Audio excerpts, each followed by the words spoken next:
गाय हमारी माता है, एक सत्य घटना है। मेरा बचपन जानवरों के साथ बीता है, यानी गाय, भैंस, कुत्ते व बिल्ली, यहाँ तक कि बंदर भी। सच कहूँ तो बचपन में यही मेरे दोस्त थे। इनकी मधुर दिलचस्प यादें मेरे मन में आज भी बसी हैं। मैं आज आपको अपनी गाय के बारे में बताना चाहूँगी, जिसका नाम झाली था। उसका चमकदार भूरा रंग और ममता भरी बड़ी बड़ी आँखें आज भी मेरे मानस पटल में बसी हैं। मैं अक्सर झाली से बातें किया करती थी।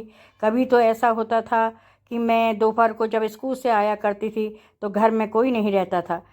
तब मैं झाली के पास बैठकर उससे अपनी बातें किया करती थी। झाली भी मुझे चाट कर अपना प्यार जताया करती थी। मैं भी बीच बीच में उसको खुजला दिया करती थी। जब मैं उसको खुजलाना बंद कर देती थी तो वह प्यार से अपना मुंह मेरे कंधे में रखकर मुझे ऐसे देखती थी मानो खुजलाने का अनुरोध कर रही हो। कभी कभी मैं थक कर उसके पैरों के ही पास सो जाया करती थी। जब तक मैं सोकर उठ नहीं जाती, मजाल है कि झाली अपने स्थान से टस से मस हो जाती। झाली खड़े खड़े थक जाती होगी। अब मैं इस बारे में जब सोचती हूँ तो मुझे अपने आप पर गुस्सा आता है। बेचारी झाली।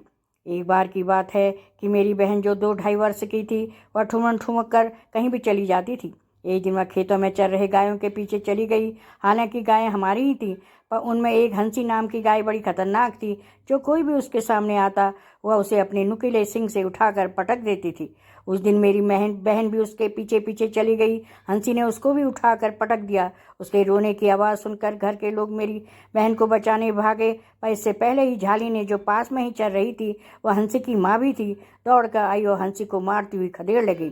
मुझे अभी भी वह दृश्य अच्छी तरह याद है। उन दोनों की लड़ाई छुड़ानी मुश्किल हो गई थी। झाली का इतना रौद्र रूप मैंने पहली बार देखा। दोनों गायों में कितना अंतर था। एक इतनी खतरनाक, दूसरी इतनी समझदार।